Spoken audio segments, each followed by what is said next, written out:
Whilst enjoy having an afternoon tea, have you ever wondered what amazing story is behind this extraordinary cup?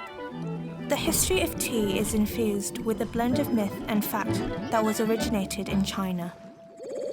It began in 2737 BC when a leaf fell into the water that Emperor Shen Nung prepared, which made him the founder of tea.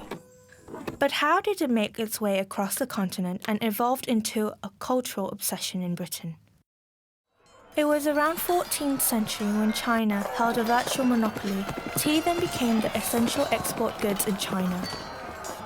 Tea came to Europe in the late 16th century as the Dutch established the Dutch East India Company, brought back tea leaves to Europe. Then it became a popular drink for the Portuguese nobility. Later, a Portuguese princess named Catherine of Braganza married the King of England, Charles II. As she brought tea to England instead of using gold or silver, she popularised the use of porcelain as the former can keep the food warmer. By the 1600s, British traded tea with silver, as tea was sold for 6 to 10 times the price of coffee, making it an extremely expensive commodity. So while drinking tea became accustomed for the English gentry, it wasn't until much later that the ritual of taking afternoon tea came to existence.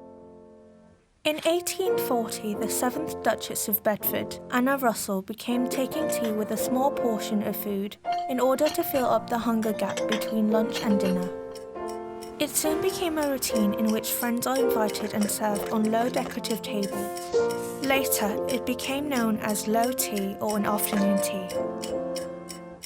During that time, tea was really expensive, that it became a high-class commodity, which is only available for people who are in the social elite. But by the end of the 18th century, as it became more accessible, more people at the middle levels of society had access to it. Therefore, tea was the first commodity from overseas to find in mass markets in Britain. Back to present day today, afternoon tea have evolved to suit modernized era within various designs that goes beyond a comforting cup of tea to help you get through the day. Whether it's in tea stand or just a simple cup of tea, it can be as simple or as fancy as you want. Nevertheless, afternoon tea remains an extremely popular drink and is still considered to be an important part of British identity. For to start the day, you see, and at 11:30, well, my idea of heaven is a nice cup of tea.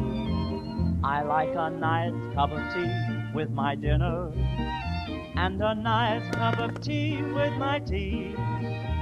And when it's time for bed, there's a lot to be said for a nice cup of tea.